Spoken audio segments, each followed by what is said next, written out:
Foreign education ಯೋಚನೆ ಮಾಡ್ತಾ ಇದ್ದೀರಾ? ವಿಶ್ವದ 125ಕ್ಕೂ ಅಧಿಕ ಪ್ರಮುಖ ಯೂನಿವರ್ಸಿಟಿಗಳನ್ನ ಬೆಂಗಳೂರಲ್ಲೇ ಭೇಟಿ ಮಾಡೋ ಅವಕಾಶ ತಂದಿದೆ ಗ್ಲೋಬಲ್ ಡಿಗ್ರಿ ಸಂಸ್ಥೆ. Hotel Taj, MG road, Bengaluru. November 8 ಬೆಳಿಗ್ಗೆ 11 ಗಂಟೆಯಿಂದ ಸಂಜೆ 5 ಗಂಟೆವರೆಗೆ. ಎಂಟ್ರಿ ಫ್ರೀ ಇರುತ್ತೆ. ಫ್ರೀ ರಿಜಿಸ್ಟ್ರೇಷನ್ಗೆ ಈ ನಂಬರ್ಗೆ ಕಾಲ್ ಮಾಡಿ ಅಥವಾ ಡಿಸ್ಕ್ರಿಪ್ಷನ್ ಮತ್ತು ಪಿನ್ ಕಾಮೆಂಟ್ ನಲ್ಲಿರೋ ಲಿಂಕ್ ಚೆಕ್ ಮಾಡಿ.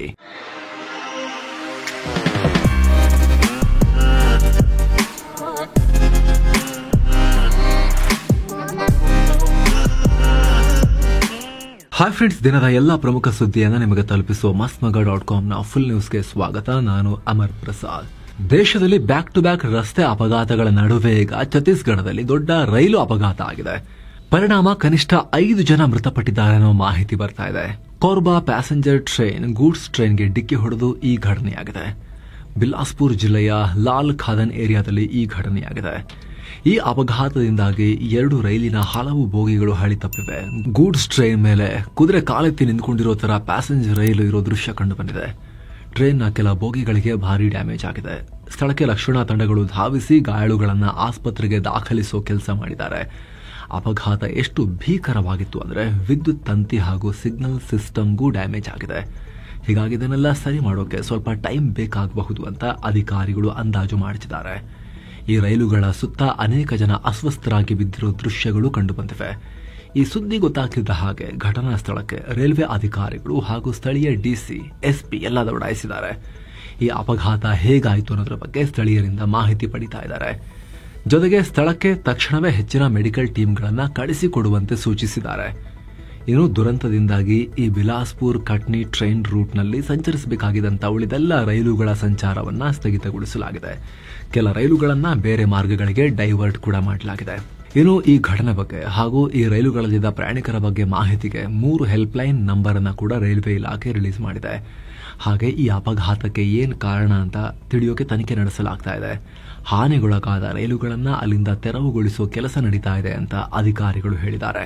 ಏನೋ ರಾಹುಲ್ ಗಾಂಧಿ ಸೇನೆ ಬಗ್ಗೆ ವಿವಾದಾಸ್ಪದ ಹೇಳಿಕೆಯನ್ನ ಕೊಟ್ಟಿದ್ದಾರೆ. ಬಿಹಾರದ ಕುತುಂಬಾದ ರ್ಯಾಲಿಯಲ್ಲಿ ಮಾತನಾಡಿದ ರಾಹುಲ್, ಭಾರತೀಯ ಸೇನೆ ದೇಶದ ಒಟ್ಟು ಜನಸಂಖ್ಯೆಯ 10% ಜನರ ಕಂಟ್ರೋಲ್ ನಲ್ಲಿದೆ ಅನ್ನೋ ಒಂದು ವಿಭಜನಕಾರಿ ಹೇಳಿಕೆಯನ್ನ ಕೊಟ್ಟಿದ್ದಾರೆ. ಸೇನೆ ವಿಚಾರದಲ್ಲಿ ದೇಶದ ವಿಪಕ್ಷ ನಾಯಕರು ಕೊಟ್ಟಿರುವ ಅತ್ಯಂತ ಬೇಜವಾಬ್ದಾರಿಯ ಹೇಳಿಕೆ ಇದು. ಅವ್ರೇನ್ ಹೇಳಿದ್ದಾರೆ ಅಂದ್ರೆ, ಭಾರತದ ಜನಸಂಖ್ಯೆಯಲ್ಲಿ ಒಟ್ಟು 90% ಜನರು ಹಿಂದುಳಿದ ವರ್ಗಗಳಿಗೆ ಸೇರಿದವರು. ಆದ್ರೆ ನಮ್ಮ ದೇಶದ 500 ದೊಡ್ಡ ಕಂಪನಿಗಳನ್ನ ತಗೊಂಡ್ರೆ ಅಲ್ಲಿ ಈ ಹಿಂದುಳಿದ ವರ್ಗದವರು ಯಾರೂ ಇಲ್ಲ. ಅದರಲ್ಲಿ ಉಳಿದ ಟಾಪ್ 10% ಜನರಿದ್ದಾರೆ. ಭಾರತೀಯ ಸೇನೆ ಕೂಡ ಅವರ ನಿಯಂತ್ರಣದಲ್ಲೇ ಇದೆ. ಉಳಿದ 90% ಜನರು ಎಲ್ಲೂ ಪ್ರತಿನಿಧಿಸ್ತಾ ಇಲ್ಲ ಅನ್ನೋ ಹೇಳಿಕೆ ಕೊಟ್ಟಿದ್ದಾರೆ. ಈ ಮೂಲಕ ದೇಶದ ಇತಿಹಾಸದಲ್ಲೇ ಮೊದಲ ಬಾರಿಗೆ ದೇಶದ ಪ್ರತಿಪಕ್ಷ ನಾಯಕರು, ಜವಾಬ್ದಾರಿತ ಸ್ಥಾನದಲ್ಲಿರುವವರು ನೇರವಾಗಿ ಸೇನೆಯಲ್ಲಿ ವಿಭಜನಕಾರಿ ಹೇಳಿಕೆಯನ್ನ ಕೊಡ್ತಾ ಇದ್ದಾರೆ. ಇದು ಒಳ್ಳೆ ಬೆಳವಣಿಗೆಯಲ್ಲ, ಅತ್ಯಂತ ಅಪಾಯಕಾರಿ. ಇದು ದೇಶದ ರಕ್ಷಣೆಯಲ್ಲಿರೋ ಆರ್ಮ್ಡ್ ಫೋರ್ಸಸ್, ಸಶಸ್ತ್ರ ಪಡೆಗಳು ಅವರು ಸೂಕ್ಷ್ಮವಾಗಿ ಮಾತಾಡಬೇಕು ಅವ್ರ ಬಗ್ಗೆ ಮಾತಾಡಬೇಕಾದ್ರೆ. ಆದ್ರೆ ಅವರ ವಿಚಾರದಲ್ಲಿ ರಾಹುಲ್ ಗಾಂಧಿ ಅವರು ಕೊಟ್ಟಿರೋ ಈ ಹೇಳಿಕೆ ಬಗ್ಗೆ ಈಗ ಬಹಳ ಚರ್ಚೆ ಆಗ್ತಾ ಇದೆ. ನಿಮಗೇನ್ ಅನ್ಸುತ್ತೆ ಅದ್ರ ಬಗ್ಗೆ ಕಾಮೆಂಟ್ ಮಾಡಿ ತಿಳಿಸಿ ಸ್ನೇಹಿತರೆ. ಆದ್ರೆ ನಮಗನ್ಸುತ್ತೆ, ನಮ್ಮ ಒಪಿನಿಯನ್ ಏನು ಅಂದ್ರೆ, ಇದು ಒಪಿನಿಯನ್ ಇದು, ವಿಪಕ್ಷ ನಾಯಕರ ಕಡೆಯಿಂದ ಸೇನೆ ವಿಚಾರದಲ್ಲಿ ಈ ರೀತಿ ಇನ್ಸೆನ್ಸಿಟಿವ್ ಸ್ಟೇಟ್ಮೆಂಟ್ಸ್ ಬರಬಾರ್ದಾಗಿತ್ತು ಅಂತ. ಸೇನೆ ಸ್ವಾತಂತ್ರ್ಯ ಬಂದಲಿಂದಲೂ ಕೂಡ ಅತ್ಯಂತ ಶಿಸ್ತುಬದ್ಧವಾಗಿ ದೇಶ ರಕ್ಷಣೆ ಕಾರ್ಯದಲ್ಲಿ ನಿರತವಾಗಿರುವಂತಹ ಒಂದು ಪ್ರೊಫೆಷನಲ್ ಆರ್ಮ್ಡ್ ಫೋರ್ಸಸ್ ನಮ್ದು, ಸಶಸ್ತ್ರ ಪಡೆಗಳು. ಅವರು ಇಡೀ ಜಗತ್ತಲ್ಲೇ ಹೈ ಪ್ರೊಫೆಷನಲ್ ಸ್ಟ್ಯಾಂಡರ್ಡ್ಸ್ ಅನ್ನ ಮೇಂಟೈನ್ ಮಾಡ್ತಾರೆ ನಮ್ಮ ಸೇನೆಯವರು. ಅವರ ಒಳಗಡೆ ವಿಭಜನಕಾರಿ ಮನಸ್ಥಿತಿಯನ್ನ ತುರುಕೋ ರೀತಿಯ ಹೇಳಿಕೆಗಳು ಒಳ್ಳೆ ಬೆಳವಣಿಗೆ ಅಂತ ಅನಿಸ್ತಾ ಇಲ್ಲ, ಬೇಕಾಗಿರ್ಲಿಲ್ಲ ಇದು ಸೇನೆ ವಿಚಾರದಲ್ಲಿ ಈ ರೀತಿಯ ಕಾಮೆಂಟ್ಸ್. ಪಶ್ಚಿಮ ಗಡಿಯಲ್ಲಿ ಪಾಕಿಸ್ತಾನದ ಪ್ರಚೋದನಕಾರಿ ನಡೆ ಜೋರಾಗ್ತಿದೆ. ಪಾಕಿಸ್ತಾನ ಗಡಿಯುದ್ದಕ್ಕೂ ವಿವಾದಿತ ಸರ್ಕ್ರೀಕ್ ಪ್ರದೇಶದ ಹತ್ತಿರದಲ್ಲಿ ನಮ್ಮ ಸೇನೆ ತ್ರಿಶೂಲ್ ಅಂತ ದೊಡ್ಡ ಸಮರಾಭ್ಯಾಸ ನಡೆಸ್ತಾ ಇದೆ. ಸೇನೆಯ 3 ಪಡೆಗಳು ಈ ಅಭ್ಯಾಸದಲ್ಲಿ ಭಾಗವಹಿಸಿವೆ. ಇದರ ಮಧ್ಯೆ ಪಾಕ್ ಸೇನೆ ಈಗ ಕಡ್ಡಿ ಆಡ್ಸೋಕೆ ನೋಡ್ತಾ ಇದೆ. ಭಾರತದ ಸೇನೆ ಮೇಲೆ ದೊಡ್ಡ ಆರೋಪ ಮಾಡಿದೆ. ತ್ರಿಶೂಲ್ 2025 ಸಮರಾಭ್ಯಾಸ ನಡೆಸ್ತಾ ಇರೋ ಭಾರತೀಯ ಸೇನೆ ದೊಡ್ಡ ಪಿತೂರಿ ಮಾಡ್ತಾ ಇದೆ ಅಂತ ಪಾಕಿಸ್ತಾನ ಆರೋಪಿಸಿದೆ. ಸಮುದ್ರದಲ್ಲಿ ಫಾಲ್ಸ್ ಫ್ಲಾಗ್ ಆಪರೇಷನ್ ಅಥವಾ ಫೇಕ್ ದಾಳಿಯನ್ನ ತಾನೇ ಮಾಡಿಕೊಂಡು ಅದನ್ನ ನಮ್ಮ ತಲೆ ಮೇಲೆ ಕಟ್ಟಿ ನಮ್ಮ ಜೊತೆ ಕಾಲ್ ಕಿರ್ಕೊಂಡು ಜಗಳಕ್ಕೆ ಬರೋಕೆ ಪ್ಲಾನ್ ಮಾಡ್ತಾ ಇದೆ ಅಂತ ಆರೋಪ. ಪಾಕಿಸ್ತಾನ ಸೇನೆಯ ಈ ಆರೋಪವನ್ನ ಅಲ್ಲಿನ ಪ್ರಮುಖ ಸುದ್ದಿ ಮಾಧ್ಯಮ ಡಾನ್ ರಿಪೋರ್ಟ್ ಕೂಡ ಮಾಡಿದೆ. ಡಾನ್ ಅಂದ್ರೆ ಅಂಡರ್ವರ್ಲ್ಡ್ ಡಾನ್ ಅಲ್ಲ, DAWN ಸೂರ್ಯೋದಯ. ಈ ಆರೋಪವನ್ನ ಪಾಕಿಸ್ತಾನದ inter services public relations ISPR ನ ಮಹಾನಿರ್ದೇಶಕ ಲೆಫ್ಟಿನೆಂಟ್ ಜನರಲ್ ಅಹಮದ್ ಶರೀಫ್ ಚೌಧರಿ ಮಾಡಿದ್ದಾರೆ. ಜೊತೆಗೆ ಭೂಮಿ ಮೇಲೆ, ಸಮುದ್ರದಲ್ಲಿ ಹಾಗೂ ಆಕಾಶದಲ್ಲಿ ಭಾರತ ತನಗೆ ಬೇಕಾದ್ದನ್ನ ಮಾಡಲಿ. ಆದರೆ ಭಾರತ ಒಂದು ವಿಚಾರ ಮಾತ್ರ ಮೈಂಡಲ್ಲಿ ಇಟ್ಕೋಬೇಕು, ಈ ಬಾರಿ ಏನಾದರೂ ದಾಳಿ ಮಾಡಿದ್ರೆ ನಮ್ಮ ಪ್ರತಿಕ್ರಿಯೆ ಬಹಳ ಕೆಟ್ಟದಾಗಿರುತ್ತೆ ಅನ್ನೋ ಹೇಳಿಕೆ ಕೊಟ್ಟಿದ್ದಾರೆ. ಈ ಕುರಿತು ರಿಯಾಕ್ಟ್ ಮಾಡಿರೋ ಭಾರತದ ಭದ್ರತಾ ತಜ್ಞರು, ಭಾರತದ ತ್ರಿಶೂಲ್ ಸಮರಾಭ್ಯಾಸಕ್ಕೆ ಪಾಕಿಸ್ತಾನ ಸೇನೆ ಹೆದರಿಕೊಂಡಿದೆ, ಅದಕ್ಕೆ ಇಲ್ಲ ಸಲ್ಲದ ಆರೋಪ ಮಾಡ್ತಾ ಇದೆ ಅಂತ ಹೇಳಿದ್ದಾರೆ. ಭಾರತ ಈ ಸಮರಾಭ್ಯಾಸವನ್ನ ಅಕ್ಟೋಬರ್ 30ನೇ ತಾರೀಕು ಆರಂಭ ಮಾಡಿದ್ದು ನವೆಂಬರ್ 10ರ ತನಕ ನಡೆಯುತ್ತೆ. ಆದರೆ ಭಾರತ ಈ ಸಮರಾಭ್ಯಾಸ ಶುರು ಮಾಡಿದ ಬೆನ್ನಲ್ಲೇ ಪಾಕಿಸ್ತಾನ ಕೂಡ ದಿಢೀರಂತ ಕಾಲ್ ಕಿರ್ಕೊಂಡು ಜಗಳಕ್ಕೆ ಬರೋರ್ ತರ ಅರಬ್ಬಿ ಸಮುದ್ರದಲ್ಲಿ ಫೈರಿಂಗ್ ನಡೆಸಬೇಕು ಅಂತ ನ್ಯಾವಿಗೇಷನಲ್ ವಾರ್ನಿಂಗ್ ಕೊಟ್ಟಿತ್ತು. ನವೆಂಬರ್ 2ರಿಂದ 5ನೇ ತಾರೀಕಿನ ತನಕ ಅದು ನಡೆಸ್ತೀವಿ ಅಂತ ಹೇಳಿತ್ತು. ತ್ರಿಶೂಲ್ ಸಮರಾಭ್ಯಾಸ ನಡೆಸೋಕೆ ಭಾರತ ಹೊರಡಿಸಿರೋ ನೋಟ್ಯಾಮ್ ಪ್ರದೇಶಕ್ಕೆ ಅಂಟ್ಕೊಂಡು ಪಕ್ಕದಲ್ಲೇ ಈ ನ್ಯಾವಿಗೇಷನಲ್ ವಾರ್ನಿಂಗ್ ಅನ್ನ ಜಾರಿ ಮಾಡಿತ್ತು ಪಾಕಿಸ್ತಾನ. ಈ ನ್ಯಾವಿಗೇಷನಲ್ ವಾರ್ನಿಂಗ್ ಅಂದ್ರೆ ಇಂತಿಂಥ ಜಾಗದಲ್ಲಿ ನೌಕಾಭ್ಯಾಸ ನಾವು ಕೂಡ ಮಾಡ್ತೀವಿ, ಫೈರಿಂಗ್ ಅಭ್ಯಾಸ ಮಾಡ್ತೀವಿ, ಸೊ ಈ ವಾರ್ನಿಂಗ್ ಝೋನ್ನಲ್ಲಿ ನೀವ್ಯಾರು ಬರಂಗಿಲ್ಲ, ಹಡಗುಗಳು ಬರಂಗಿಲ್ಲ ಅಂತ ಹೇಳಿ ಸೂಚನೆ ಕೊಟ್ಟಿದ್ರು. ಜೊತೆಗೆ ಹಲವು ಬಾರಿ ನೋಟ್ಯಾಮ್ ಕೂಡ ಜಾರಿ ಮಾಡಿದ್ದಾರೆ ಪಾಕಿಸ್ತಾನದವರು. ಮತ್ತೊಂದು ಕಡೆ ಅರಬ್ಬಿ ಸಮುದ್ರದಲ್ಲಿ ಪಾಕಿಸ್ತಾನ ತನ್ನ ನೌಕಾಶಕ್ತಿ ಹೆಚ್ಚಿಸಿಕೊಳ್ಳೋಕೆ ಚೀನಾ ಸಹಾಯದಿಂದ ಹ್ಯಾಂಗೋರ್ ಕ್ಲಾಸ್ನ ಸಬ್ಮರೀನ್ ನಿರ್ಮಾಣ ಮಾಡ್ತಿರೋ ಪ್ರಾಜೆಕ್ಟ್ ಬಗ್ಗೆ ಗೊತ್ತಾಗಿದೆ. ಈ ವಿಚಾರದ ಬಗ್ಗೆ ಅಪ್ಡೇಟ್ ಬಂದಿದೆ. ಇದರ ಮೊದಲ ಬ್ಯಾಚ್ನ 4 ಸಬ್ಮರೀನ್ಗಳು ಮುಂದಿನ ವರ್ಷದ ಒಳಗೆ ಪಾಕಿಸ್ತಾನ ನೌಕಾಪಡೆಗೆ ಸೇರ್ಪಡೆ ಆಗಲಿವೆ ಅಂತ ಪಾಕ್ ನೌಕಾಪಡೆಯ ಮುಖ್ಯಸ್ಥ ಅಡ್ಮಿರಲ್ ನವೀದ್ ಅಶ್ರಫ್ ಹೇಳಿದ್ದಾರೆ. 2015ರಲ್ಲಿ 8 ಹ್ಯಾಂಗೋರ್ ಕ್ಲಾಸ್ ಸಬ್ಮರೀನ್ ನಿರ್ಮಾಣಕ್ಕೆ ಚೀನಾ ಜೊತೆಗೆ $5 ಬಿಲಿಯನ್ ಮೌಲ್ಯದ ಡೀಲ್ ಆಗಿತ್ತು. ಈಗ 2026ರ ಒಳಗೆ ಮೊದಲ ಬ್ಯಾಚ್ ಬರುತ್ತೆ ಅಂತ ಇಂಟರ್ವ್ಯೂನಲ್ಲಿ ಹೇಳಿಕೆ ಕೊಟ್ಟಿದ್ದಾರೆ. ಇನ್ನು ಆರ್ಎಸ್ಎಸ್ ಚಟುವಟಿಕೆಗಳಿಗೆ ಪರೋಕ್ಷ ಅಂಕುಶ ಹಾಕೋಕೆ ಮುಂದಾಗಿದ್ದ ರಾಜ್ಯ ಸರ್ಕಾರಕ್ಕೆ ಮತ್ತೆ ಹಿನ್ನಡೆಯಾಗಿದೆ. ಸಾರ್ವಜನಿಕ ಸ್ಥಳಗಳಲ್ಲಿ ಖಾಸಗಿ ಚಟುವಟಿಕೆಗಳಿಗೆ ನಿರ್ಬಂಧ ವಿಧಿಸಿದ್ದ ಸರ್ಕಾರದ ಆದೇಶಕ್ಕೆ ಹೈಕೋರ್ಟ್ ತಡೆಯಾಜ್ಞೆ ನೀಡಿತ್ತು. ಈ ಆದೇಶ ಪ್ರಶ್ನಿಸಿ ರಾಜ್ಯ ಸರ್ಕಾರ ಸಲ್ಲಿಸಿದ್ದ ಮೇಲ್ಮನವಿ ಅರ್ಜಿ ವಿಚಾರಣೆ ಧಾರವಾಡ ಹೈಕೋರ್ಟ್ ವಿಭಾಗೀಯ ಪೀಠದಲ್ಲಿ ನಡೆದಿದೆ. ಹೈಕೋರ್ಟ್ ತೀರ್ಪನ್ನ ಕಾಯ್ದಿರಿಸಿದೆ. 20 ಜನಕ್ಕಿಂತ ಹೆಚ್ಚು ಜನ ಸೇರಿದ್ರೆ ಅದು ಅಕ್ರಮ ಕೂಟ ಅಂತ ಪರಿಗಣಿಸಿ ಅಧಿಸೂಚನೆ ಹೊರಡಿಸಿದ್ರೆ ಅದು ನಾಗರಿಕರ ಹಕ್ಕಿಗೆ ಧಕ್ಕೆ ಅಂತ ಕೋರ್ಟ್ ಅಭಿಪ್ರಾಯಪಟ್ಟಿದೆ. ಇತ್ತ ಸರ್ಕಾರದ ಪರ ವಾದ ಮಾಡಿರುವ ಅಡ್ವೊಕೇಟ್ ಜನರಲ್ ಶಶಿಕಿರಣ್ ಶೆಟ್ಟಿ ಸರ್ಕಾರದ ಸ್ವತ್ತುಗಳಿಗೆ ಹಾನಿಯಾಗಬಾರದು ಅನ್ನೋ ಕಾರಣಕ್ಕೆ ನಿರ್ಬಂಧ ಹಾಕಿರೋದು. ಹೈಕೋರ್ಟ್ ಕಟ್ಟಡ ಖಾಲಿ ಇದೆ ಅಂದ ಮಾತ್ರಕ್ಕಲ್ಲಿ ಕಾರ್ಯಕ್ರಮ ನಡೆಸೋಕಾಗಲ್ಲ, ಅದೇ ರೀತಿ ಸಾರ್ವಜನಿಕ ಸ್ಥಳಗಳ ಬಳಕೆಗೂ ಅನುಮತಿ ಅಗತ್ಯ ಅಂತ ಹೇಳಿದ್ದಾರೆ. ಇತ ಅರ್ಜಿದಾರರ ಪರ ವಕೀಲರು ಮಾತನಾಡಿ ಪಾರ್ಕ್, ಮೈದಾನ ಎಲ್ಲವೂ ಸರ್ಕಾರದ ಸ್ವತ್ತಂತ ಭಾವಿಸಬಾರದು ಅಂತ ಹೇಳಿದ್ದಾರೆ. ವಾದ ಪ್ರತಿವಾದ ಆಲಿಸಿದ ಹೈಕೋರ್ಟ್ ತೀರ್ಪನ್ನ ಕಾಯ್ದಿರಿಸಿದೆ. ನವೆಂಬರ್ 7ನೇ ತಾರೀಕು ಈ ಕುರಿತು ಮುಂದಿನ ವಿಚಾರಣೆ ನಡೆಯುತ್ತೆ. ಹೀಗಾಗಿ ಈ ಕೇಸ್ನಲ್ಲಿ ಹೈಕೋರ್ಟ್ ಮತ್ತು ಸರ್ಕಾರದ ಮಧ್ಯೆ ಹಗ್ಗಜಗ್ಗಾಟ ಕಂಟಿನ್ಯೂ ಆಗಿದೆ. ಇನ್ನು ಫುಡ್ ಪಾಯ್ಸನಿಂಗ್ ನಿಂದಾಗಿ ಮೊರಾರ್ಜಿ ವಸತಿ ಶಾಲೆಯ 12 ವಿದ್ಯಾರ್ಥಿಗಳು ಅಸ್ವಸ್ಥಗೊಂಡಿದ್ದಾರೆ. ಬೆಳಗಾವಿ ಜಿಲ್ಲೆ ಚಿಕ್ಕೋಡಿ ತಾಲೂಕಿನ ಹಿರೇಕೊಡಿ ಗ್ರಾಮದಲ್ಲಿ ಈ ಘಟನೆಯಾಗಿದೆ. ಸರ್ಕಾರಿ ಆಸ್ಪತ್ರೆಗೆ ದಾಖಲಿಸಿ ಚಿಕಿತ್ಸೆ ಕೊಡಿಸಲಾಗ್ತಾ ಇದೆ, ತನಿಖೆ ನಡೀತಾ ಇದೆ. ಆದರೆ ಜಿಲ್ಲಾ ಉಸ್ತುವಾರಿ ಸಚಿವ ಸತೀಶ್ ಜಾರಕಿಹೊಳಿ ಇದು ಉದ್ದೇಶಪೂರ್ವಕವಾಗಿ ಅಡುಗೆಯಲ್ಲಿ ವಿಷ ಹಾಕಿರೋ ಅನುಮಾನ ಇದೆ ಅಂತ ಹೇಳಿ ಸ್ಫೋಟಕ ಹೇಳಿಕೆ ಕೊಟ್ಟಿದ್ದಾರೆ. ನಿಮ್ಮ ಗಮನಕ್ಕಿರಲಿ ಸ್ನೇಹಿತರೆ, ಇದೇ ಶಾಲೆಯಲ್ಲಿ ಕಳೆದ ಸೆಪ್ಟೆಂಬರ್ 12ನೇ ತಾರೀಕು ಫುಡ್ ಪಾಯ್ಸನ್ ಆಗಿ 120 ಸ್ಟೂಡೆಂಟ್ಸ್ ಅಸ್ವಸ್ಥಗೊಂಡಿದ್ರು. 10ಕ್ಕೂ ಅಧಿಕ ಮಕ್ಕಳು ಐಸಿಯುಗೆ ಸೇರಿ ಟ್ರೀಟ್ಮೆಂಟ್ ಪಡೆಯುವಂತ ಪರಿಸ್ಥಿತಿ ಬಂದಿತ್ತು. ಅದರ ಬೆನ್ನಲ್ಲೇ ಮತ್ತೆ ರಿಪೀಟ್ ಆಗಿದೆ. ಹಾಗಾಗಿ ಕರೆಕ್ಟ್ ಆಗಿ ಇನ್ವೆಸ್ಟಿಗೇಟ್ ಮಾಡಿ ಯಾರು ತಪ್ಪಿತಸ್ಥರಿದ್ದಾರೆ ಅವರ ಒಳಗೆ ಹಾಕಬೇಕು. ಇನ್ನು ಸ್ನೇಹಿತರೆ, ಒಂದು ಕ್ವಿಕ್ ರಿಮೈಂಡರ್, ಆಲ್ರೆಡಿ ಮಸ್ಮಗ ಪ್ರೀಮಿಯಂ ಮೆಂಬರ್ಶಿಪ್ ಶುರುವಾಗಿದೆ. ಎಕ್ಸ್ಕ್ಲೂಸಿವ್ ಮೆಂಬರ್ಸ್ ಓನ್ಲಿ ವಿಡಿಯೋಸ್ ಮತ್ತು ಲೈವ್ ಇಂಟರಾಕ್ಷನ್ಸ್ ಮೆಂಬರ್ಸ್ಗೆ ಸಿಗ್ತಾ ಇದೆ. ಜೊತೆಗೆ ಅಲ್ಲಿ ನಮ್ಮ ಚಾನಲ್ ಕಡೆಯಿಂದ ನಾವು ಹಾಕೋ ಎಕ್ಸ್ಟ್ರಾ ಯಾವುದೇ ಆಡ್ಸ್ ಅನ್ನ ನಾವು ಅಲ್ಲಿ ಇನ್ಕ್ಲೂಡ್ ಮಾಡ್ತಾ ಇಲ್ಲ. ಜೊತೆಗೆ ನೀವು ತಗೊಳ್ಳೋ ಒಂದೊಂದು ಮೆಂಬರ್ಶಿಪ್ ಕೂಡ ನಮಗೆ ಉತ್ತಮ ರೀತಿಯಲ್ಲಿ ಕೆಲಸ ಮಾಡೋಕೆ ದೊಡ್ಡ ಸಪೋರ್ಟ್ ಕೊಡುತ್ತೆ. ನೀವು ಜಾಯಿನ್ ಆಗೋಕೆ ಆಂಡ್ರಾಯ್ಡ್ ಯೂಸರ್ಸ್ ವಿಡಿಯೋ ಕೆಳಗಿರೋ ಜಾಯಿನ್ ಬಟನ್ ಮೇಲೆ ಕ್ಲಿಕ್ ಮಾಡಬಹುದು. ಆಪಲ್ ಯೂಸರ್ಸ್ ಆಗಿದ್ರೆ ಪಿನ್ ಮಾಡಿರೋ ಕಮೆಂಟ್ ಮತ್ತು ಡಿಸ್ಕ್ರಿಪ್ಷನ್ ಅಲ್ಲಿ ಕೊಟ್ಟಿರೋ ಲಿಂಕ್ ಅನ್ನ ಚೆಕ್ ಮಾಡಿ. ಬನ್ನಿ ಈಗ ಫುಲ್ ನ್ಯೂಸ್ ಕಂಟಿನ್ಯೂ ಮಾಡೋಣ. ಕಬ್ಬು ದರ ನಿಗದಿ ಮತ್ತು ಬಾಕಿ ಪಾವತಿಗೆ ಆಗ್ರಹಿಸಿ ಉತ್ತರ ಕರ್ನಾಟಕದಲ್ಲಿ ರೈತರು ಬೃಹತ್ ಪ್ರತಿಭಟನೆ ಮಾಡಿದ್ದಾರೆ. ಅದರಲ್ಲೂ ಬೆಳಗಾವಿ ಜಿಲ್ಲೆಯ ಗುರ್ಲಾಪುರ ಕ್ರಾಸ್ನಲ್ಲಿ ಲಕ್ಷಾಂತರ ರೈತರು ಸೇರಿದ್ದಾರೆ. ಉಳಿದಂತೆ ಅಥಣಿ, ಹುಕ್ಕೇರಿ, ಗೋಕಾಕ್ ಸೇರಿ ಹಲವು ಕಡೆ ರೈತರು ರಸ್ತೆ ತಡೆ ನಡೆಸಿ ಹೋರಾಟ ತೀವ್ರಗೊಳಿಸಿದ್ದಾರೆ. ಜಿಲ್ಲೆಯ ಪ್ರಮುಖ ಶಾಲಾ ಕಾಲೇಜುಗಳಿಗೆ ರಜೆ ಘೋಷಿಸಲಾಗಿದೆ. ಪ್ರತಿ ಟನ್ ಕಬ್ಬಿಗೆ 3,500 ರೂಪಾಯಿ ಬೆಲೆ ಘೋಷಿಸಿ ಅಂತ ಒತ್ತಾಯ ಮಾಡಲಾಗ್ತಿದೆ. ಈ ಪ್ರತಿಭಟನೆಯಲ್ಲಿ ಬಿಜೆಪಿ ರಾಜ್ಯಾಧ್ಯಕ್ಷ ಬಿವೈ ವಿಜಯೇಂದ್ರ, ಸಂಸದ ಈರಣ್ಣ ಕಡಾಡಿ ಸೇರಿ ಬಿಜೆಪಿಯ ಹಲವರು ಪಾಲ್ಗೊಂಡಿದ್ರು.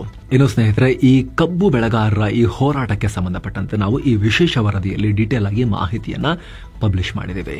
ಏನು ರಾಜ್ಯ ಸರ್ಕಾರದ ವಿವಿಧ ಇಲಾಖೆಗಳು ಕೇಂದ್ರ ಸರ್ಕಾರಿ ಸ್ವಾಮ್ಯದ ಭಾರತ್ ಸಂಚಾರ್ ನಿಗಮ್ ಲಿಮಿಟೆಡ್ನ BSNL 44.18 ಕೋಟಿ ರೂಪಾಯಿ ಬಿಲ್ ಕಟ್ಟದೆ ಬಾಕಿ ಉಳಿಸಿಕೊಂಡಿದ್ದಾರೆ. ಹೀಗಾಗಿ ಬಾಕಿ ಬಿಲ್ ಕೊಡಿ ಅಂತ ವಿವಿಧ ಇಲಾಖೆಗಳಿಗೆ ನಿರ್ದೇಶನ ಕೊಡಿ ಅಂತ ರಾಜ್ಯ ಸರ್ಕಾರದ ಮುಖ್ಯ ಕಾರ್ಯದರ್ಶಿ ಶಾಲಿನಿ ರಜನೀಶ್ ಅವರಿಗೆ ಕೇಂದ್ರ ಸರ್ಕಾರದ ದೂರಸಂಪರ್ಕ ಇಲಾಖೆಯ ಕಾರ್ಯದರ್ಶಿ ನೀರಜ್ ಮಿತ್ತಲ್ ಲೆಟರ್ ಕೂಡ ಬರೆದಿದ್ದಾರೆ. ಆಗಸ್ಟ್ 29ಕ್ಕೆ ಈ ಪತ್ರ ಬರೆದಿದ್ದಾರೆ ಅನ್ನೋ ಮಾಹಿತಿ ಇದೆ. ಈ ಪೈಕಿ ರಾಜ್ಯ ಗೃಹ ಇಲಾಖೆ ಅತಿ ಹೆಚ್ಚು 15.89 ಕೋಟಿ ರೂಪಾಯಿ ಬಿಲ್ ಬಾಕಿ ಇಟ್ಕೊಂಡಿದೆ. ಇನ್ನು ರಾಜ್ಯದ ಮುನಿಸಿಪಾಲಿಟಿಗಳು ನಗರ ಸ್ಥಳೀಯ ಸಂಸ್ಥೆಗಳ ಚುನಾವಣೆ ಕಗ್ಗಂಟಾಗಿ ಉಳಿದಿದೆ. ಸ್ಥಳೀಯ ಸಂಸ್ಥೆಗಳ ವಾರ್ಡ್ ವಾರು ಮೀಸಲಾತಿಯ ಅಂತಿಮ ಅಧಿಸೂಚನೆ ಹೊರಡಿಸೋಕೆ ಕನಿಷ್ಠ 150 ದಿನಗಳಾದರೂ ಬೇಕು ಅಂತ ರಾಜ್ಯ ಸರ್ಕಾರ ಹೇಳಿದೆ. ಅರ್ಧ ವರ್ಷ ಕೇಳ್ತಾ ಇದ್ದಾರೆ. ಅದು ಇಲ್ಲಿಂದ ಇನ್ನು ನೆಕ್ಸ್ಟ್ 150 ದಿನ ಬೇಕು ಅನ್ನೋ ರೀತಿಯಲ್ಲಿ ಕೇಳಿದ್ದಾರೆ. ಈ ತಿಂಗಳ ಅಂತ್ಯಕ್ಕೆ ರಾಜ್ಯದ 180ಕ್ಕೂ ಅಧಿಕ ನಗರ ಸ್ಥಳೀಯ ಸಂಸ್ಥೆಗಳ ಅವಧಿ ಮುಕ್ತಾಯಗೊಳ್ತಾ ಇದೆ. ಅವಧಿ ಮುಗಿಯಲಿರೋ ನಗರ ಸ್ಥಳೀಯ ಸಂಸ್ಥೆಗಳಿಗೆ ಆಡಳಿತಾಧಿಕಾರಿ ನೇಮಕ ಮಾಡೋ ಕ್ರಮಕ್ಕೆ ಮುಂದಾಗದಂತೆ ಸರ್ಕಾರಕ್ಕೆ ನಿರ್ದೇಶಿಸಿ ಅಂತ ಅರ್ಜಿಗಳು ಸಲ್ಲಿಕೆಯಾಗಿದ್ವು. ಚುನಾಯಿತ ಸದಸ್ಯರೇ ಅರ್ಜಿಗಳನ್ನು ಹಾಕಿದ್ರು. ಈ ವೇಳೆ ರಾಜ್ಯ ಸರ್ಕಾರ ಕೋರ್ಟ್ಗೆ ಈ ರೀತಿ ಹೇಳಿದೆ. ಈ ವೇಳೆ ಕೋರ್ಟ್ ಏನ್ ಹೇಳ್ತು ಅಂದ್ರೆ, ನಗರ ಸ್ಥಳೀಯ ಸಂಸ್ಥೆಗಳಿಗೆ ಯಾವಾಗ ಚುನಾವಣೆ ಮಾಡ್ತೀರಿ ನೀವು, ಅದಕ್ಕೂ ಮೊದಲು ವಾರ್ಡ್ ವಾರು ಪುನರ್ ವಿಂಗಡಣೆ ಮತ್ತು ಮೀಸಲಾತಿ ಪ್ರಕ್ರಿಯೆ ಯಾವಾಗ ಮುಗಿಸ್ತೀರಿ, ಈ ಪ್ರಕ್ರಿಯೆ ನಡುವೆ ಚುನಾವಣಾ ಆಯೋಗ ಮತದಾರರ ಪಟ್ಟಿ ಪರಿಷ್ಕರಣೆಯ ತಯಾರಿಯನ್ನು ನಡೆಸಬಹುದಾ ಅಂತ ಕೇಳಿದೆ. ಜೊತೆಗೆ ಈ ವಿಚಾರವಾಗಿ ಡಿಸ್ಕಸ್ ಮಾಡೋಕೆ ಸರ್ಕಾರ ಮತ್ತು ಚುನಾವಣಾ ಆಯೋಗ ಸಭೆ ಮಾಡಿ ನವೆಂಬರ್ 5ಕ್ಕೆ ಕೋರ್ಟ್ಗೆ ಮಾಹಿತಿ ಸಲ್ಲಿಸಬೇಕು ಅಂತ ಹೇಳಿದೆ. ಅರ್ಜಿಗಳ ಮುಂದಿನ ವಿಚಾರಣೆಯನ್ನ ನವೆಂಬರ್ 11ಕ್ಕೆ ನಿಗದಿಪಡಿಸಿದೆ. ಹೀಗಾಗಿ ತಿಂಗಳ ಅಂತ್ಯಕ್ಕೆ ಅವಧಿ ಕೊನೆಗೊಳ್ಳಲಿರೋ ನಗರ ಸ್ಥಳೀಯ ಸಂಸ್ಥೆಗಳಿಗೆ ಕನಿಷ್ಠ ಇನ್ನು ಅರ್ಧ ವರ್ಷ ಚುನಾವಣೆ ಮಾಡೋ ಮೂಡ್ನಲ್ಲಿ ಸರ್ಕಾರ ಇಲ್ಲ ಅನ್ನೋದು ಕನ್ಫರ್ಮ್ ಆಗ್ತಾ ಇದೆ. ಇನ್ನು ಅನಾರೋಗ್ಯ ಸಮಸ್ಯೆಯಿಂದ ಬಳಲ್ತಾ ಇದ್ದ ಹಿರಿಯ ಕಾಂಗ್ರೆಸ್ಸಿಗ ಮಾಜಿ ಸಚಿವ HY ಮೇಟಿ ನಿಧನರಾಗಿದ್ದಾರೆ. ಇತ್ತೀಚೆಗಷ್ಟೇ HY ಮೇಟಿ ಅವರನ್ನ ಬೆಂಗಳೂರಿನ ಜಯನಗರದ ಅಪೋಲೋ ಆಸ್ಪತ್ರೆಯಲ್ಲಿ ಸಿಎಂ ಸಿದ್ದರಾಮಯ್ಯ ಭೇಟಿಯಾಗಿ ಆರೋಗ್ಯ ವಿಚಾರಿಸಿದ್ರು. ಅದಾದ್ಮೇಲೂ ಕೂಡ ಹಾಸ್ಪಿಟಲ್ನಲ್ಲಿ ಅವರ ಟ್ರೀಟ್ಮೆಂಟ್ ಕಂಟಿನ್ಯೂ ಆಗಿತ್ತು. ಆದರೆ ಚಿಕಿತ್ಸೆ ಫಲಕಾರಿಯಾಗದೆ ಈಗ ಮೃತಪಟ್ಟು ಬಿಟ್ಟಿದ್ದಾರೆ. ಈ ಹಿಂದೆ 2013ರಿಂದ 2016ರವರೆಗಿನ ಸಿದ್ದರಾಮಯ್ಯ ಸರ್ಕಾರದಲ್ಲಿ HY ಮೇಟಿ ಅಬಕಾರಿ ಖಾತೆ ಮಂತ್ರಿಯಾಗಿದ್ರು. ಆಗ ಲೈಂಗಿಕ ಹಗರಣದಲ್ಲಿ ಸಿಲುಕಿ ಮಂತ್ರಿ ಸ್ಥಾನಕ್ಕೆ ರಾಜೀನಾಮೆ ಕೂಡ ಕೊಟ್ಟಿದ್ರು. ಏನು ರೇಣುಕಾಸ್ವಾಮಿ ಕೊಲೆ ಕೇಸ್ನಲ್ಲಿ ಪವಿತ್ರ ಗೌಡ ಸುಪ್ರೀಂ ಕೋರ್ಟ್ಗೆ ಮತ್ತೆ ಹೋಗಿದ್ದಾರೆ. ಏನು ಜಾಮೀನು ಕ್ಯಾನ್ಸಲ್ ಆಗಿತ್ತಲ್ಲ ಸುಪ್ರೀಂ ಕೋರ್ಟ್ನಲ್ಲಿ ಬೇಲ್, ಈಗ ಮೇಲ್ಮನವಿ ಹೋಗಿದ್ದಾರೆ ಅದಕ್ಕೆ ಸಂಬಂಧಪಟ್ಟಂತೆ. ಏನು ವಿಜಯಪುರದಲ್ಲಿ ಮತ್ತೆ ಭೂಮಿ ಕಂಪಿಸಿದೆ. ಬೆಳಗ್ಗೆ 7:50 ಆಸುಪಾಸು 7:49 ಸುಮಾರಿಗೆ ಕಂಪನದ ಅನುಭವ ಆಗಿದೆ. ರಿಕ್ಟರ್ ಮಾಪಕದಲ್ಲಿ 3.1 ತೀವ್ರತೆ ದಾಖಲಾಗಿದೆ. ವಿಜಯಪುರ ನಗರ, ತಿಕೋಟ, ಕಳ್ಳಕವಟಗಿ, ತೊರವಿ, ಶಿವಗಿರಿ, ಹೊನ್ನಟಗಿ ಸೇರಿದ ಹಾಗೆ ಹಲವು ಕಡೆ ಭೂಮಿ ಕಂಪಿಸಿದ ಅನುಭವ ಆಗಿದೆ. ಜಿಲ್ಲೆಯಲ್ಲಿ ಸರಣಿ ಭೂಕಂಪ ಆಗಿ ಜನ ಕಂಗಿಟ್ಟಿದ್ದಾರೆ. ಏನಾಯ್ತು ಇದಕ್ಕಿದ್ದಂತೆ ನಮ್ಮ ಜಿಲ್ಲೆಗೆ ಅಂತ. ಕಳೆದ 2 ತಿಂಗಳಲ್ಲಿ 13 ಬಾರಿ ಭೂಮಿ ಕಂಪಿಸಿದ ಅನುಭವ ಆಗಿದೆ ಇಲ್ಲಿ. ಏನು ಮಣಿಪುರದಲ್ಲಿ ಭದ್ರತಾ ಪಡೆಗಳು ಮತ್ತು ಬಂಡುಕೋರರ ನಡುವೆ ಗುಂಡಿನ ಚಕಮಕಿಯಾಗಿದೆ. ಪರಿಣಾಮ ಭದ್ರತಾ ಪಡೆಗಳ ಗುಂಡಿನ ದಾಳಿಗೆ 4 ಬಂಡುಕೋರರು ಮೃತಪಟ್ಟಿದ್ದಾರೆ. ಮೃತರು ಯುನೈಟೆಡ್ ಕುಕಿ ನ್ಯಾಷನಲ್ ಆರ್ಮಿ ಸಂಘಟನೆಗೆ ಸೇರಿದವರು ಅಂತ ಗೊತ್ತಾಗಿದೆ. ಖಾನ್ಪಿ ಅನ್ನೋ ಕಡೆ ಈ ಬಂಡುಕೋರರು ಇದ್ದಾರೆ ಅಂತ ಹೇಳಿ ಭದ್ರತಾ ಪಡೆಗಳಿಗೆ ಗುಪ್ತಚರ ಮಾಹಿತಿ ಸಿಕ್ಕಿತ್ತು. ಇದನ್ನು ಆಧರಿಸಿ ಆರ್ಮಿ ಮತ್ತು ಅಸ್ಸಾಂ ರೈಫಲ್ಸ್ ಜೊತೆಗೂಡಿ ಬೆಳಗಿನ ಜಾವ 5:30 ಸುಮಾರಿಗೆ ಶೋಧ ಕಾರ್ಯಾಚರಣೆ ನಡೆಸಿದ್ರು. ಈ ವೇಳೆ ಭದ್ರತಾ ಪಡೆಗಳು ತಮ್ಮ ಕಡೆಗೆ ಬರ್ತಿದ್ದ ಹಾಗೆ ಅವರು ಗುಂಡು ಹಾರಿಸೋಕೆ ಶುರು ಮಾಡಿದ್ರು. ಆಗ ಚಕಮಕಿಯಾಗಿ ಈ ಘಟನೆಯಾಗಿದೆ. ಸ್ನೇಹಿತರೆ, ಕಳೆದ ಸೆಪ್ಟೆಂಬರ್ನಲ್ಲಿ ಕೇಂದ್ರ ಸರ್ಕಾರ, ಮಣಿಪುರ ಸರ್ಕಾರ ಹಾಗೂ ಕುಕಿ ಝೋಮಿ ಬಂಡುಕೋರರ ಗುಂಪುಗಳು ಎಲ್ಲ ಸೇರ್ಕೊಂಡು ಶಾಂತಿ ಒಪ್ಪಂದ ಮಾಡಿಕೊಂಡಿದ್ರು. ಆದರೆ ಈ ಯುನೈಟೆಡ್ ಕುಕಿ ನ್ಯಾಷನಲ್ ಆರ್ಮಿ ಈ ಗುಂಪು ಸೈನ್ ಹಾಕಿರಲಿಲ್ಲ. ದಾಳಿಯನ್ನ ಕಂಟಿನ್ಯೂ ಮಾಡಿದ್ದಾರೆ ಅವರು. ಅದರ ಬೆನ್ನಲ್ಲೇ ಭದ್ರತಾ ಪಡೆಗಳು ಇವ್ರ ಮೇಲೆ ದೊಡ್ಡ ಪ್ರಹಾರಕ್ಕೆ ಈಗ ಮುಂದಾಗಿದ್ದಾರೆ. ಇನ್ನು ಚುನಾವಣಾ ಆಯೋಗ ನಡೆಸ್ತಾ ಇರೋ ಮತದಾರರ ಪಟ್ಟಿಯ ಪರಿಷ್ಕರಣೆ ವಿರುದ್ಧ ಪಶ್ಚಿಮ ಬಂಗಾಳದಲ್ಲಿ ಮಮತಾ ಬ್ಯಾನರ್ಜಿ ಬೀದಿಗಿಳಿದು ಪ್ರತಿಭಟನೆ ಮಾಡಿದ್ದಾರೆ. ಕಿಲೋಮೀಟರ್ ಗಟ್ಟಲೆ ಜನರನ್ನ ಸೇರಿಸಿಕೊಂಡು ರ್ಯಾಲಿ ಮಾಡಿದ್ದಾರೆ. ಪ್ರತಿಭಟನಾ ರ್ಯಾಲಿ ಮಾಡಬಾರದು, SIR ಮಾಡಬಾರದು, ಪರಿಷ್ಕರಣೆ ಮಾಡಬಾರದು, ಗುಪ್ತವಾಗಿ ನೀವೆಲ್ಲ ಮ್ಯಾನಿಪುಲೇಟ್ ಮಾಡಕ್ ಹೊರಟಿದ್ದೀರಾ ಅನ್ನೋ ಆರೋಪವನ್ನ ಮಮತಾ ಬ್ಯಾನರ್ಜಿ ಮಾಡಿದ್ದಾರೆ. ವಿಮಾನದಲ್ಲಿ ಫ್ರೀಕ್ವೆಂಟ್ ಆಗಿ ಟ್ರಾವೆಲ್ ಮಾಡೋರಿಗೆ ಒಂದು ಇಂಪಾರ್ಟೆಂಟ್ ಅಪ್ಡೇಟ್. ನಾಗರಿಕ ವಿಮಾನಯಾನ ನಿರ್ದೇಶನಾಲಯ DGCA ಹೊಸ ನಿಯಮಗಳನ್ನ ಜಾರಿಗೆ ತರ್ತಾ ಇದೆ. ಟಿಕೆಟ್ ಬುಕ್ ಮಾಡಿ 48 ಗಂಟೆವರೆಗೆ ಪ್ರಯಾಣಿಕರಿಗೆ ಟಿಕೆಟ್ ರದ್ದು, ತಿದ್ದುಪಡಿ ಅವಕಾಶ ಎರಡನ್ನೂ ಏರ್ಲೈನ್ಗಳು ಕೊಡಬೇಕು ಅನ್ನೋ ಹೊಸ ರೂಲ್ಸ್ ಅನ್ನ DGCA ರೂಪಿಸಿದೆ. ಇದರ ಪ್ರಕಾರ ಟಿಕೆಟ್ ಬುಕ್ ಮಾಡಿದ 48 ಗಂಟೆ ಲುಕ್ ಇನ್ ಆಪ್ಷನ್ ಜಾರಿಯಲ್ಲಿರಬೇಕು. ಈ ಟೈಮ್ನಲ್ಲಿ ಪ್ರಯಾಣಿಕ ತನ್ನ ಟಿಕೆಟ್ ಅನ್ನ ಕ್ಯಾನ್ಸಲ್ ಮಾಡಬಹುದು ಅಥವಾ ಡೇಟ್ ಚೇಂಜ್ ನಂತ ಬದಲಾವಣೆಗಳನ್ನ ಬೇಕಾದ್ರೂ ಮಾಡಬಹುದು. ಯಾವುದೇ ಹೆಚ್ಚುವರಿ ಚಾರ್ಜಸ್ ಇಲ್ಲದೆ ಮಾಡಬಹುದು. ಹಾಗೆ ಫ್ಲೈಟ್ ಬದಲಾಯಿಸಿದ್ರೂ ಕೂಡ ಅಡಿಷನಲ್ ಚಾರ್ಜ್ ಇರೋದಿಲ್ಲ. ಆದ್ರೆ ಹೊಸ ಫ್ಲೈಟ್ ನ ಟಿಕೆಟ್ ಪ್ರೈಸ್ ಮೊದಲಿನ ಫ್ಲೈಟ್ ಗಿಂತ ಜಾಸ್ತಿ ಇದ್ರೆ ಅದನ್ನ ಎಕ್ಸ್ಟ್ರಾ ಪೇ ಮಾಡಬೇಕಾಗತ್ತೆ. ಹಾಗೆ ಪ್ರಯಾಣಿಕರು ಕ್ಯಾನ್ಸಲ್ ಮಾಡಿದ ಟಿಕೆಟ್ ಹಣವನ್ನ 21 ದಿನಗಳ ಒಳಗೆ ವಿಮಾನಯಾನ ಸಂಸ್ಥೆ ರೀಫಂಡ್ ಮಾಡಬೇಕು. ಆದ್ರೆ ಈ ನಿಯಮ ಎಲ್ಲಾ ಟೈಮ್ನಲ್ಲೂ ಅಪ್ಲೈ ಆಗಲ್ಲ. ಈ ನೆಕ್ಸ್ಟ್ 5 ಡೇಸ್ ಅಲ್ಲಿ ಟೇಕ್ ಆಫ್ ಆಗೋ ಡೊಮೆಸ್ಟಿಕ್ ಫ್ಲೈಟ್ಗೆ ಅನ್ವಯ ಆಗಲ್ಲ. ನೆಕ್ಸ್ಟ್ 15 ಡೇಸ್ ಅಲ್ಲಿ ಟೇಕ್ ಆಫ್ ಆಗೋ ಇಂಟರ್ನ್ಯಾಷನಲ್ ಫ್ಲೈಟ್ಗೂ ಈ ನಿಯಮ ಅನ್ವಯ ಆಗಲ್ಲ. ಅದಕ್ಕಿಂತ ಬಿಫೋರ್ ಆದ್ರೆ ನೀವು 48 ಅವರ್ಸ್ ಒಳಗಡೆ ಇದು ಮಾಡ್ಕೋಬಹುದು. ಹಾಗೆ ಏರ್ಲೈನ್ಗಳ ವೆಬ್ಸೈಟ್ ನಲ್ಲಿ ಹೋಗಿ ನೇರವಾಗಿ ಟಿಕೆಟ್ ಬುಕ್ ಮಾಡಿದ್ರೂ ಇದು ಅಪ್ಲೈ ಆಗಲ್ಲ. DGCA ಮತ್ತೊಂದು ನಿಯಮವನ್ನು ಕೂಡ ತರ್ತಾ ಇದೆ. ಈಗ ಏರ್ಲೈನ್ ಸಂಸ್ಥೆ ಪ್ರಯಾಣಿಕರ ಹೆಸರು ಬದಲಾಯಿಸೋಕೆ ಹೆಚ್ಚಿನ ಚಾರ್ಜ್ ಮಾಡಬಾರದು ಅಂತ ಕೂಡ ನಿಯಮ ತರ್ತಾ ಇದೆ. ಏನು ಮೆಡಿಕಲ್ ಎಮರ್ಜೆನ್ಸಿ ಕಾರಣದಿಂದ ಕ್ಯಾನ್ಸಲ್ ಮಾಡಿದ ಟಿಕೆಟ್ ಹಣವನ್ನ ಸಂಸ್ಥೆ ರಿಫಂಡ್ ಮಾಡಬಹುದು ಅಥವಾ ಪ್ರಯಾಣಿಕರಿಗೆ ಕ್ರೆಡಿಟ್ ಕೊಡಬಹುದು ಅದರದ್ದು ಅಂತ. ಆ ಕ್ರೆಡಿಟ್ ಪಾಯಿಂಟ್ಸ್ ನ ಯೂಸ್ ಮಾಡಿಕೊಂಡು ನೆಕ್ಸ್ಟ್ ಯಾವಾಗಲಾರು ಟ್ರಾವೆಲ್ ಮಾಡೋ ತರನು ಕೊಡಬಹುದು ಅಂತ ಹೇಳಿದೆ. ಎಲ್ಲ ಹೊಸ ನಿಯಮಗಳನ್ನ DGCA ತರ್ತಾ ಇದೆ. ನವೆಂಬರ್ 30ರವರೆಗೆ ಏರ್ಲೈನ್ ಸಂಸ್ಥೆಗಳು ಈ ನಿಯಮದಲ್ಲಿ ಏನಾದ್ರು ಚೇಂಜಸ್ ಬೇಕು ಅಂತ ಹೇಳಿದ್ರೆ ಆಕ್ಷೇಪಣೆಗಳನ್ನ ಅವರು ಕೊಡಬಹುದು. ಅದಾದ್ಮೇಲೆ ಫೈನಲಿ DGCA ಅದೆಲ್ಲರದ್ದು ಕೇಳಿಕೊಂಡು ಅವ್ರ ಒಪಿನಿಯನ್ ಅಲ್ಲಿ ತಗೊಂಡು ಆಮೇಲೆ ಜಾರಿಗೆ ತರ್ತಾರೆ. ಇದರಲ್ಲಿ ಏನು ಬದಲಾವಣೆ ಆಗುತ್ತೆ ಅವಾಗ ಅಂತ ನೋಡಬೇಕು. ಏನೋ ಪ್ರತಿಷ್ಠಿತ ಹಿಂದೂಜಾ ಸಂಸ್ಥೆಯ ಚೇರ್ಮನ್ ಗೋಪಿಚಂದ್ ನಿಧನರಾಗಿದ್ದಾರೆ. 85 ವರ್ಷದ ಗೋಪಿಚಂದ್ ಲಂಡನ್ ನಲ್ಲಿ ವಯೋಸಹಜ ಕಾಯಿಲೆಗಳಿಂದ ಕೊನೆಯುಸಿರೆಳೆದಿದ್ದಾರೆ. 2023ರಲ್ಲಿ ಗೋಪಿಚಂದ್ ಸಹೋದರ ಶ್ರೀಚಂದ್ ನಿಧನದ ಬಳಿಕ ಗೋಪಿಚಂದ್ ಚೇರ್ಮನ್ ಆಗಿ ಅಧಿಕಾರ ತಗೊಂಡಿದ್ರು. ಇದೀಗ ಗೋಪಿಚಂದ್ ನಿಧನಕ್ಕೆ ಆಂಧ್ರ ಸಿಎಂ ಚಂದ್ರಬಾಬು ನಾಯ್ಡು, ಸಚಿವ MB ಪಾಟೀಲ್ ಸೇರಿದಂತೆ ಅನೇಕರು ಸಂತಾಪವನ್ನು ವ್ಯಕ್ತಪಡಿಸಿದ್ದಾರೆ. ಏನು ಭಾರತ ಮತ್ತು ಯುರೋಪಿಯನ್ ಯೂನಿಯನ್ ನಡುವಿನ ಮುಕ್ತ ವ್ಯಾಪಾರ ಒಪ್ಪಂದ ಫ್ರೀ ಟ್ರೇಡ್ ಅಗ್ರಿಮೆಂಟ್ ಕುರಿತು ಮಹತ್ವದ ಬೆಳವಣಿಗೆಯಾಗಿದೆ. ಮಾತುಕತೆಗಾಗಿ ಯುರೋಪ್ನ ಹಿರಿಯ ಅಧಿಕಾರಿಗಳ ತಂಡ ನವೆಂಬರ್ 3ಕ್ಕೆ ಭಾರತಕ್ಕೆ ಬಂದಿದೆ. ನವೆಂಬರ್ 7ನೇ ತಾರೀಕಿನ ತನಕ ಈ ಟೀಮ್ ಭಾರತದಲ್ಲಿ ಇರುತ್ತೆ ಅಂತ ಕಾಮರ್ಸ್ ಮಿನಿಸ್ಟ್ರಿ ಪಿಯೂಷ್ ಗೋಯಲ್ ಅವರ ಇಲಾಖೆ ಹೇಳಿದೆ. ಈ ವೇಳೆ ಎರಡೂ ಕಡೆಯವರು ವ್ಯಾಪಾರ ಒಪ್ಪಂದದ ಕುರಿತು ಬಗೆಹರಿಯದೇ ಇರೋ ಕೆಲ ಸಮಸ್ಯೆಗಳನ್ನ ಡಿಸ್ಕಸ್ ಮಾಡಿ ಸಾರ್ಟ್ ಔಟ್ ಮಾಡ್ಕೊಳ್ತಾರೆ. ಇಬ್ಬರಿಗೂ ಅನುಕೂಲ ಆಗೋ ತರದ ನಿರ್ಧಾರ ಕೈಗೊಳ್ತಾರೆ ಅಂತ ಸಚಿವಾಲಯ ಹೇಳಿದೆ. ಕಳೆದ ಅಕ್ಟೋಬರ್ನಲ್ಲಿ ವಾಣಿಜ್ಯ ಮಂತ್ರಿ ಪಿಯೂಷ್ ಗೋಯಲ್ ಬೆಲ್ಜಿಯಂಗೆ ಭೇಟಿ ನೀಡಿ ಯುರೋಪಿಯನ್ ಯೂನಿಯನ್ ಅಧಿಕಾರಿಗಳೊಂದಿಗೆ ಮೀಟಿಂಗ್ ನಡೆಸಿ ಬಂದಿದ್ರು. ಅದರ ಬೆನ್ನಲ್ಲೇ ಈ ಬೆಳವಣಿಗೆಯಾಗಿದೆ. ಇನ್ನು ಅಮೆರಿಕದ ಇತಿಹಾಸದಲ್ಲೇ ಅತ್ಯಂತ ಪವರ್ಫುಲ್ ಉಪಾಧ್ಯಕ್ಷ ಅಂತ ಗುರುತಿಸಿಕೊಂಡಿದ್ದ ಅಮೆರಿಕದ ಮಾಜಿ ಉಪಾಧ್ಯಕ್ಷ 84 ವರ್ಷದ ಡಿಕ್ ಚೆನೆ ನಿಧನರಾಗಿದ್ದಾರೆ. ನ್ಯೂಮೋನಿಯಾ ಮತ್ತು ಹೃದಯ ಸಂಬಂಧಿ ಕಾಯಿಲೆಗಳಿಂದ ಬಳಲ್ತಾ ಇದ್ರು. ಈ ಡಿಕ್ ಚೆನೆ ಜಾರ್ಜ್ W. ಬುಷ್ ಅವಧಿಯಲ್ಲಿ ಅಮೆರಿಕದ ಉಪಾಧ್ಯಕ್ಷರಾಗಿ ಸಿಕ್ಕಾಪಟ್ಟೆ ಫೇಮಸ್ ಆಗಿದ್ರು. ಇನ್ನು ಭಾರತದ ಷೇರುಪೇಟೆ ಲಾಸ್ ನಲ್ಲಿ ಕೊನೆಗೊಂಡಿದೆ. ದಿನದ ವಹಿವಾಟಿನ ಅಂತ್ಯಕ್ಕೆ ಸೆನ್ಸೆಕ್ಸ್ 519 ಪಾಯಿಂಟ್ಸ್ ಬಿದ್ದು 83,459ಕ್ಕೆ ರೀಚ್ ಆಗಿದೆ. ನಿಫ್ಟಿ 165 ಪಾಯಿಂಟ್ಸ್ ಡೌನ್ ಆಗಿ 25,597ಕ್ಕೆ ತಲುಪಿದೆ. ಮಾರ್ಕೆಟ್ನಲ್ಲಿ ಭಾರಿ ಪ್ರಾಫಿಟ್ ಬುಕಿಂಗ್ ನಡೆದಿದೆ. ಜೊತೆಗೆ ಜಾಗತಿಕ ಮಾರುಕಟ್ಟೆಯ ವೀಕ್ ಟ್ರೆಂಡ್ ನಮ್ಮ ಮಾರ್ಕೆಟ್ಗೂ ಕೂಡ ಪೆಟ್ಟುಕೊಡ್ತು. ಹಾಗೆ ವಿದೇಶಿ ಬಂಡವಾಳದ ಹೊರಹರಿವು ಕೂಡ ಕಂಟಿನ್ಯೂ ಆಗಿದ್ದು ದೇಸಿ ಮಾರುಕಟ್ಟೆ ಲಾಸ್ ಮಾಡಿಕೊಳ್ತು. ಇನ್ನು Titan, Bharti Airtel, Bajaj finance, Mahindra and Mahindra ಮತ್ತು ಸ್ಟೇಟ್ ಬ್ಯಾಂಕ್ ಆಫ್ ಇಂಡಿಯಾ ಷೇರುಗಳು ಗ್ರೀನ್ ನಲ್ಲಿದ್ವು. ಇನ್ನು power grid corporation, Eternal, Tata motors, Tata steel ಮತ್ತು ಮಾರುತಿ ಸುಜುಕಿ ಷೇರುಗಳು ರೆಡ್ ನಲ್ಲಿದ್ವು. ಇನ್ನು ಡಾಲರ್ ಮುಂದೆ ರೂಪಾಯಿ ಮೌಲ್ಯ 11 ಪೈಸೆ ಏರಿಕೆಯಾಗಿ 88 ರೂಪಾಯಿ 66 ಪೈಸೆ ಆಗಿದೆ. ಇನ್ನು ಚಿನ್ನ ಮತ್ತು ಬೆಳ್ಳಿ ಬೆಲೆ ವಿಚಾರಕ್ಕೆ ಬಂದ್ರೆ 24 ಕ್ಯಾರೆಟ್ನ 10 ಗ್ರಾಂ ಚಿನ್ನದ ಬೆಲೆಯಲ್ಲಿ 358 ರೂಪಾಯಿ ಕಮ್ಮಿಯಾಗಿ 1,20,419 ರೂಪಾಯಿ ಆಗಿದೆ.